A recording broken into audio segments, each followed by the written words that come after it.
Hello, everybody. Welcome to the Buckeye Weekly Podcast. I am Tony Gerdeman, here as always with Tom Orr. Tom,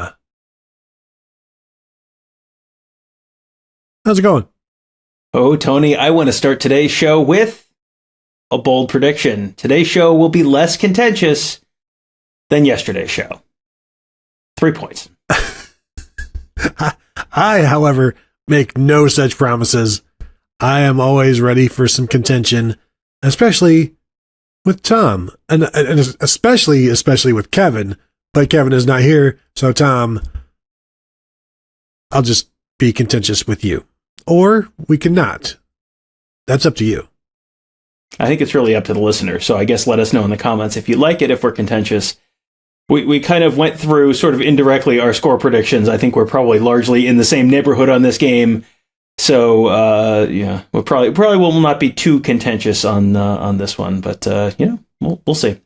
There's always hope. So, yes, welcome to our look at the Ohio State-Indiana game.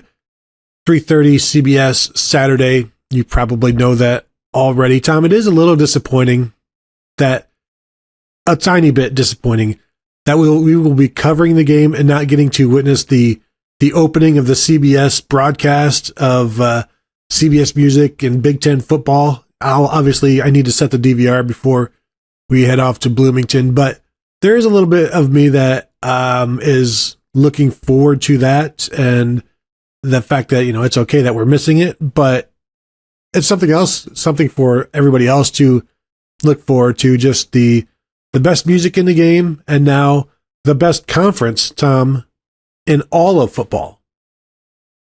I can't wait for you to see Gary Danielson in the press box and just tell him, say hi to Nick for me. He'll know who he'll know who you're talking about. Don't worry. Yeah, it is going to be a little bit of an out-of-body experience to watch. I think I've said basically exactly this on Twitter. The CBS music hits, and then it's here in Bloomington, Indiana, Memorial Stadium, home of the Hoosiers. Like, oh boy, I don't think we're in Death Valley anymore, Toto. Like, it's going to be a new experience, but yeah, I mean, we're sliding into what is going to be a brand new world of college football next year. Like, you're kind of like easing your way into the pool this year with like, this is kind of weird. Like, why Gary Danielson's calling a game in Bloomington? Why is that happening? And it's only going to get weirder from here. Hello and welcome from Mid-Valley. Anyway, that's I'm looking forward to all of that. Tom, obviously this is the big story with Ohio State is the quarterback situation. Kyle McCord has been named the starter, and when I type that out or I tweet it out, I get some people who are like, he's only been named the starter for this game, so don't try to get away with saying that he is the starter. But he's starting for this game, and so he will get the bulk of the plans are for him to get the bulk of the reps, and then at some point, Devin Brown also comes in. Ryan Day talked on his radio show on Thursday that is still the plan.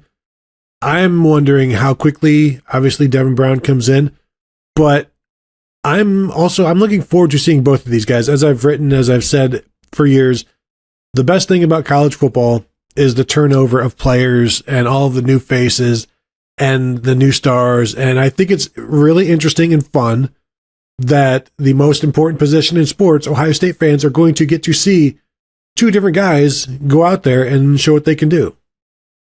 Exactly. And this is a year where I think you're going to see both of those guys. I'm assuming you're going to see Devin Brown in the first half at some point, probably. Maybe they wait till the third quarter, but I get the sense they want to give him reps before the game is completely out of hand. So you probably give him a drive or two in the first half, I'm guessing. But yeah, it's going to be probably a little bit of a play it by ear thing for Ohio State. I doubt they go in and say exactly 4 drives for you and then 2 drives for you. And then because it's going to be, you kind of want to see how the game's going. And if Kyle McCord goes, touchdown, touchdown, touchdown, touchdown, maybe you don't pull him out. Maybe you keep him in there. So we'll see how it goes. But I think both guys, you're going to see both guys get reps with the ones, which is something we talked for week after week last year about, hey, pull CJ Stroud a driver too early and let Kyle McCord get reps with the ones, because you're going to need him at some point, and if the starter goes down, you might need him immediately. So you want to get that experience. They're going to want to get that experience with Devin Brown, and, keep try and get a little bit of an apples to apples comparison, because yes, Kyle McCord is the starter. I saw someone call it a misleading headline when we said Kyle McCord named starter. Like, who is going to be the quarterback who takes the first snap? That's literally the starting quarterback. That's what that means. Does not mean until the heat death of the universe. It means he's the starting quarterback. Like, you shouldn't be that emotionally invested that you try and twist yourself into knots over the guy who's the first starter, the first quarterback to take the field. He's not really the starter. Like, just a starter. That's what Ryan Day said. It's Kyle McCord's starter. That's what he said. Everybody take a deep breath. It'll be fine. They'll both play, and then we'll see how it goes.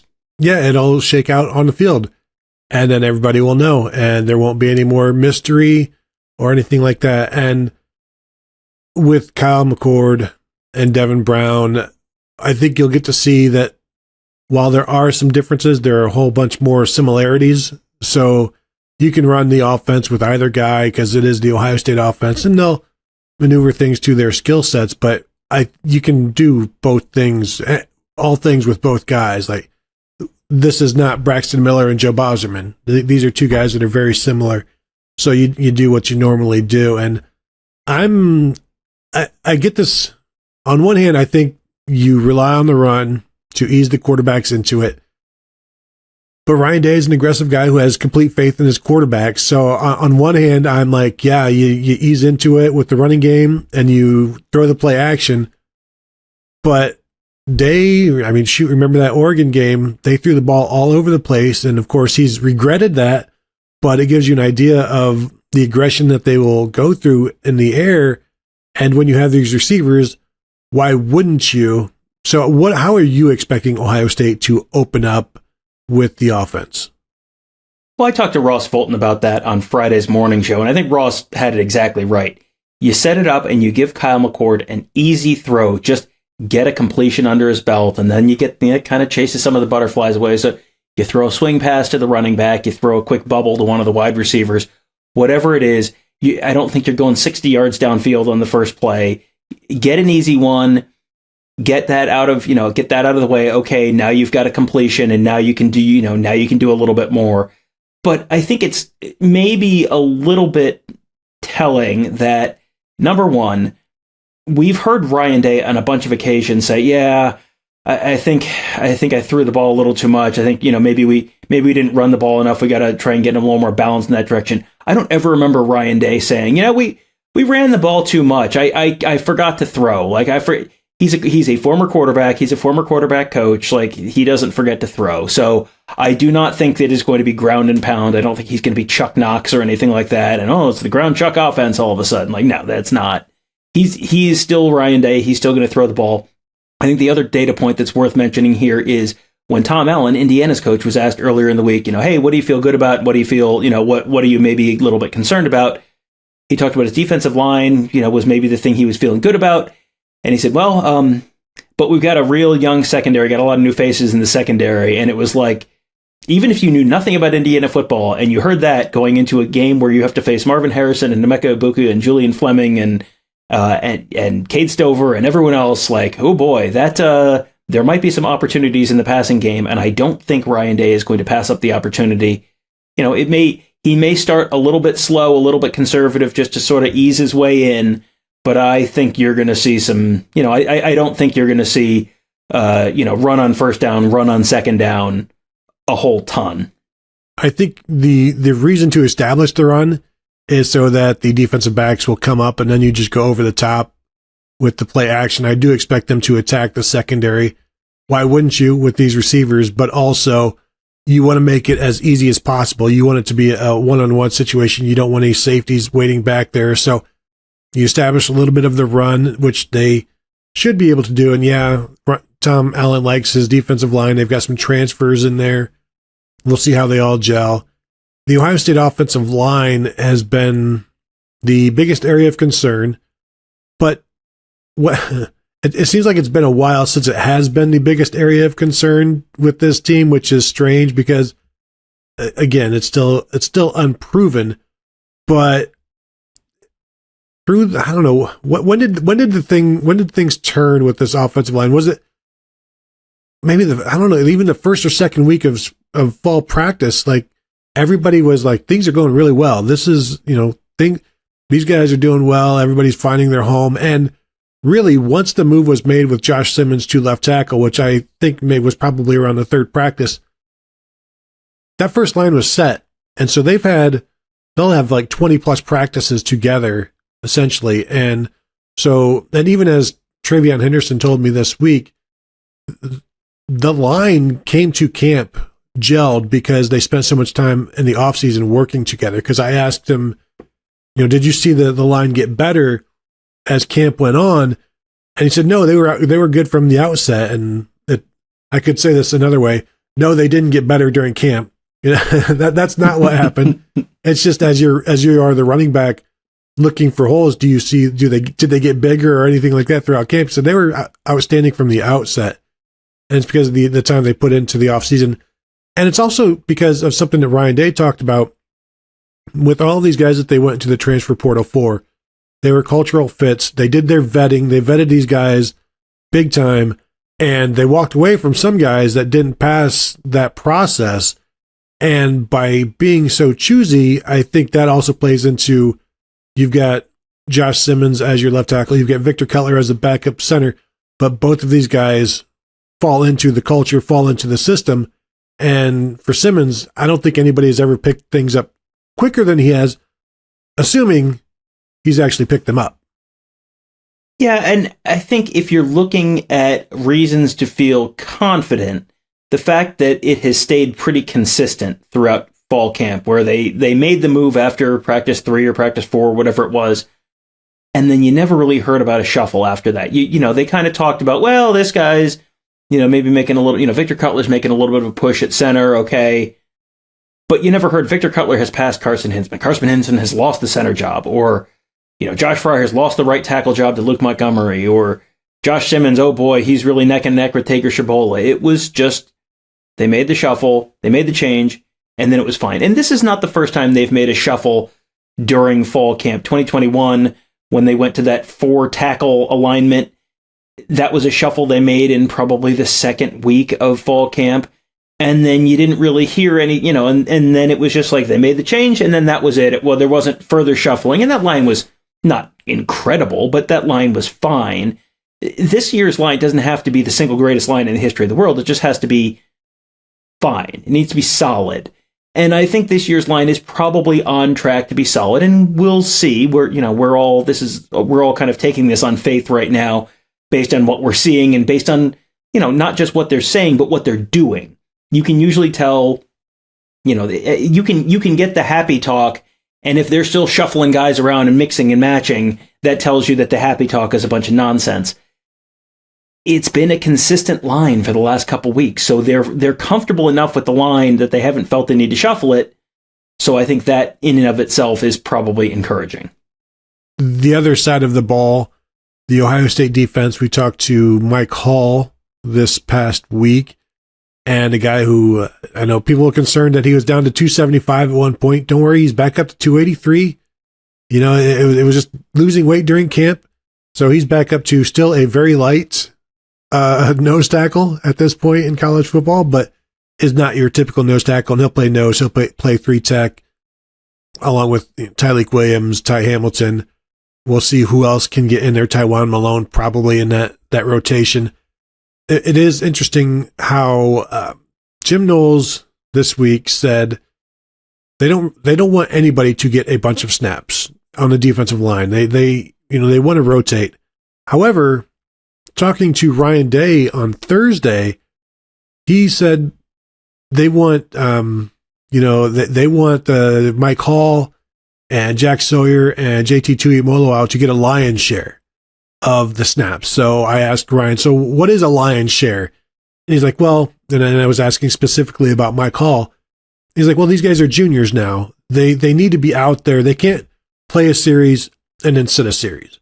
when things are going on, when the game is on the line, they need to be in the game. And so I think that is something that people can get behind, because I how many times have we've watched this defensive line when things are going well, and then the next drive things are not going well, and you look who's out there, and it's like, oh, I see why they're being run on. It's because these two defensive ends are now on the field, and the starters are back on the sideline.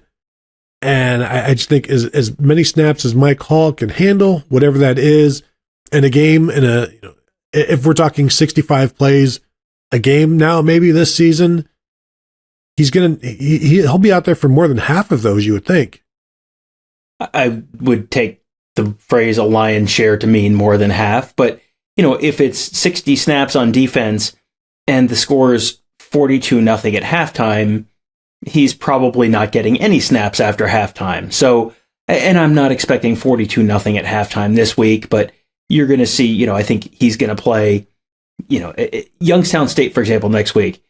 He probably plays most of the first 4 drives or something, and then you probably don't see him, because they're also, in addition to the coaches talking about wanting those guys to be out there for, more snaps, we've also heard them talk a lot about wanting to keep those guys fresh, keeping those guys healthy. So I think that's going to be, you're going to see them out there for more at the beginning of games, and then when you're further in and the outcome of the game is no longer really in doubt, you're going to see other guys come in probably, every bit as much as before, if not more. But yeah, I think, first quarter, you're going to see probably a lot of those guys. And I am super intrigued at what a healthy Mike Hall might be able to do against what is a rebuilt Indiana offensive line. And, the rebuilt Indiana offensive line is not going to be as good as the rebuilt Ohio State offensive line. And there's a real opportunity for just silly statistics, because who are you doubling on this line, Tony? You got Jack Sawyer, you got JT Tuimoloau, you got Mike Hall, you got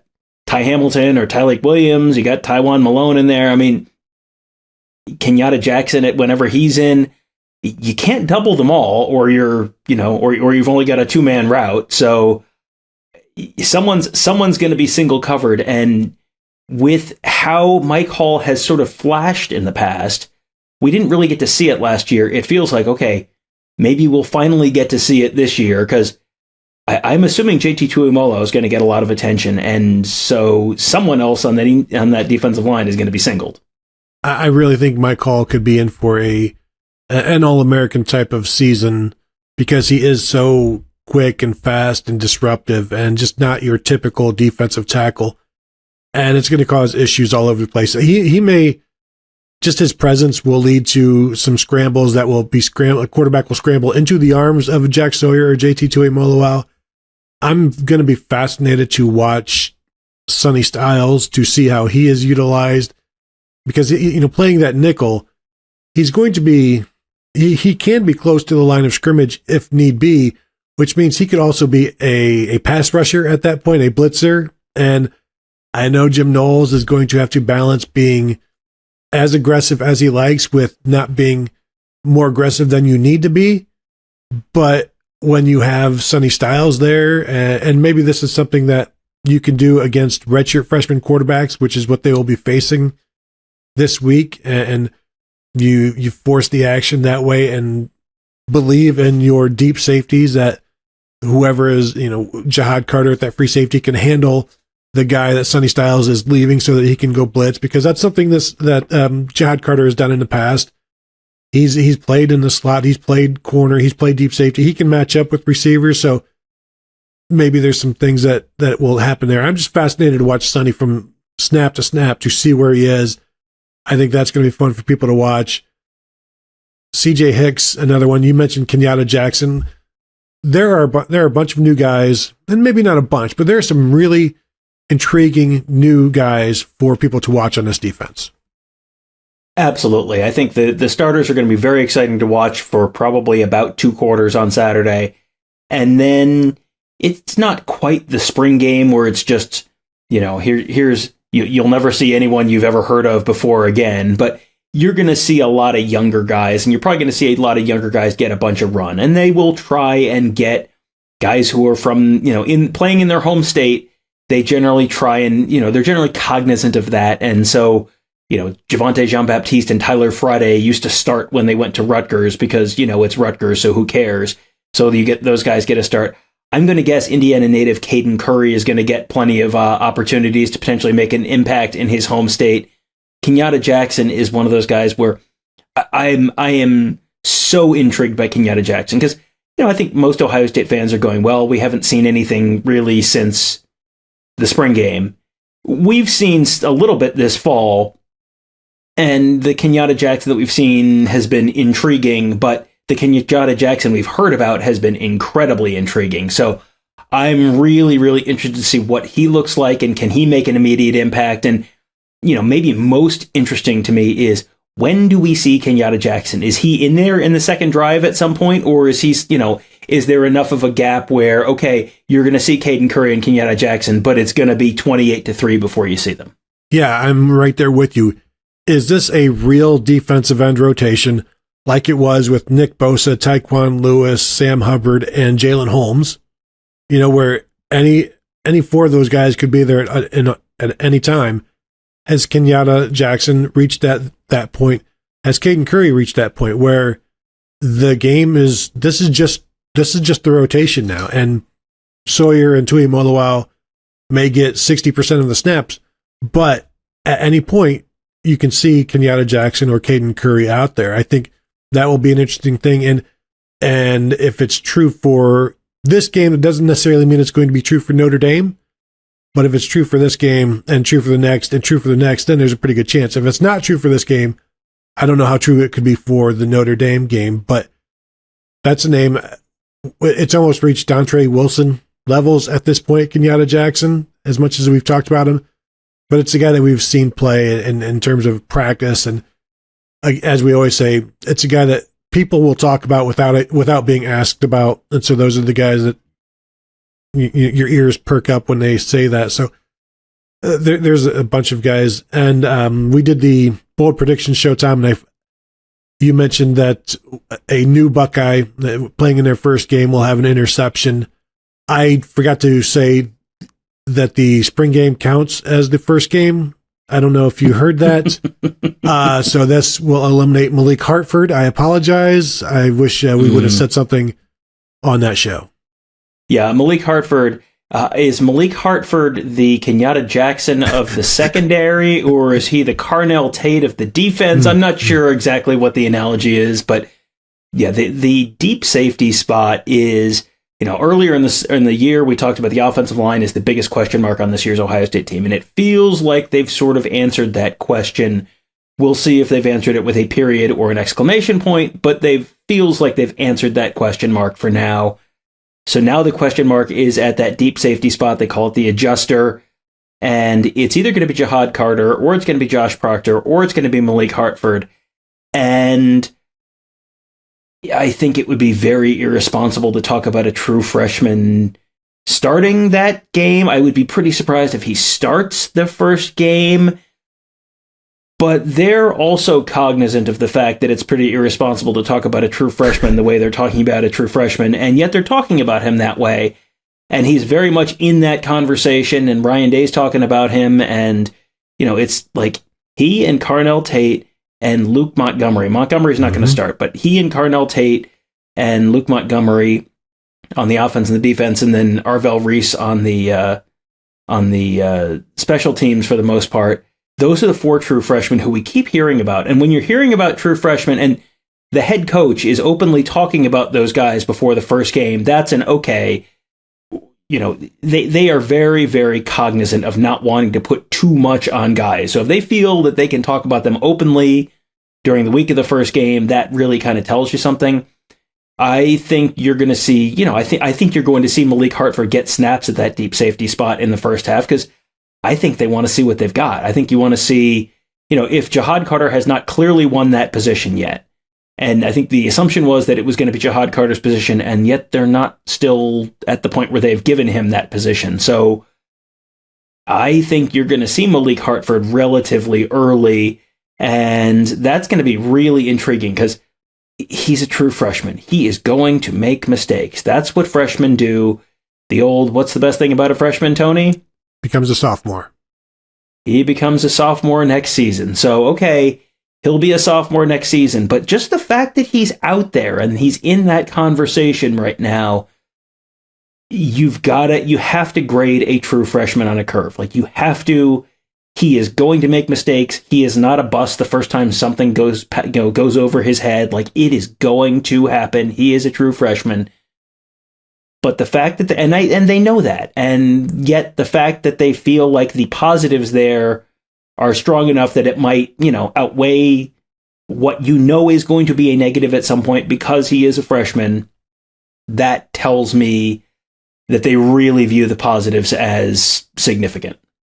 Yeah, very much so. I'm expecting Jihad Carter to start and maybe play him the first two series. But Ryan Day has said Malik Hartford is going to play.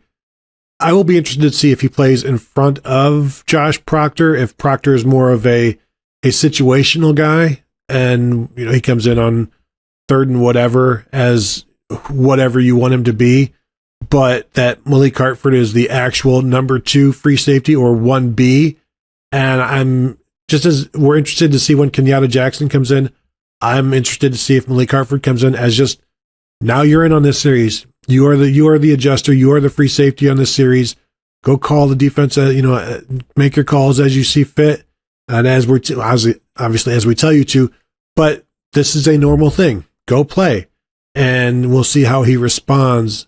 And he has responded every step of the way like a veteran, a mature guy, knows the playbook, has come in with a plan, and has been determined to get on the field. And we're going to see him there. I just, again, how many freshmen do we see in the first half? I don't know.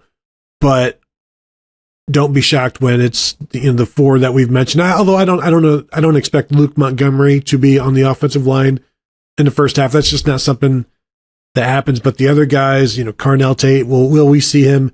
Is he the 5 or the 6, as I've asked before when Ryan Day said there's 5 or 6 guys at receiver? Is he 5 or is he 6? I'm pretty confident we see him in the first half. Tom, we have turned our score predictions in. Would I like to give mine first so that when you give something very similar, it looks like you are completely ripping off my score? Or would you like to go first so it looks like you've already read my score that I submitted? Well, we talked about it indirectly enough yesterday that I know that I have Ohio State picked to score slightly more points than you do. So I think you should go first so that then I can sort of prices right you. Just go right on top, because otherwise you're going to look like an idiot for not bidding $1. I went Ohio State 42-10. I think the defense honestly has a shot for their first Big Ten shutout since a Rutgers game a few years back. And I think their last 2 Big Ten shutouts may have been Rutgers, and then there's a Wisconsin in 2014 that nobody remembers.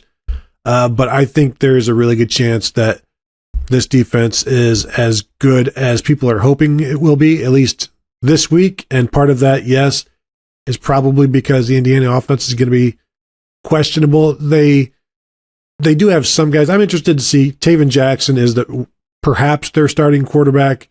He was at Tennessee. He can move around. Cam Camper, a receiver who got injured last year, but while he played, he had a couple of 100-yard games early in the season. So he's going to be a threat. But I just think there's too much offense for Ohio State and way too much defense. Yeah, and the last time Ohio State had a shutout was against Cincinnati in 2019. Mm-hmm. Before that, against Rutgers in 2017. Before that, against Rutgers in 2016. Before that, Hawaii in 2015, Wisconsin in 2014, Kent State in 2014, Florida A&M and Purdue in 2013. So yes, it has been a minute since they have had a shutout against anyone other than Rutgers in Big Ten play. I went 45-10. I think this is one of these games where Ohio State is probably going to score. It will not be a complete lighted up 70-point thing. If Ohio State puts 70 points on Indiana, I think that's, you you don't want to read too much into week one. And Ohio State scored, if Ohio State scores 38 versus scoring 48, I don't know that materially changes how I project this team to play this year. If Ohio State scores 70 points against Indiana, that really kind of maybe moves the needle for me. 63 maybe moves the needle for me. I think 45-10 it's 28-7 at half, something like that. 28-3 at half, 24-3 at half, something like that, where they look good in the first half, but not incredible. It's week one. It is not all going to be perfect. You need to they are going to punt the ball in the first half of this game, and you need to keep the remote holstered safely and not get thrown into the wall. It will be okay. They are going to punt the ball. It is week one. I think everyone forgets what week one looks like. It looks the same for everyone. No one looks completely ready. No one is a finished product in week one. It is going to be okay. If they punt the ball, that does not mean it is immediately time for them to make a quarterback change. It will be okay. They will probably punt on a drive led by both quarterbacks. That is probably going to happen. And again, that does not mean it's Tristan Gebbia time. It will be okay. 45-10, I think, is about right. And, like I said, 24-3 in the first half, and then they score a couple more in the second half. And, you tack one on at the end, and Indiana scores a touchdown at some point. I don't think Indiana puts together a 12-play, 85-yard drive. Either there's a bust in the secondary or something, or, they get a short field or something like that. I think I would be pretty surprised if Indiana put together some 14-play touchdown drive. Yeah, that would definitely be a surprise, and there would be not cause for concern, but why did this happen, and give us specific reasons why. Just looking back at past openers, the Florida Atlantic game in 2019, Ohio State wins 45-21. Kind of a, not exactly thrilling, but that was probably the best Ohio State team in quite some time. So there is room for growth after that first game. So welcome to the Ohio State football season. We're finally here, looking very much forward to it. You can follow it along with us at BuckeyeHuddle.com. Join up for the monthly price of a lousy chain store pizza, as Tom has let us know over and over again. Join us there. Say hello to us. Chat. Game thread will be ongoing every week. Plenty of chats going on there as well. And of course, you can find us at youtube.com/BuckeyeHuddle, Facebook.com/BuckeyeHuddle, and all of our various podcasts. And subscribe to our YouTube channel, because we are going to be dropping videos and going live constantly. Subscribe, hit the bell to be notified when we do go live, because it's going to be a busy season, perhaps as many as 15 games this year. So look forward to it. I want to thank you all for joining us, and we will talk to you guys later.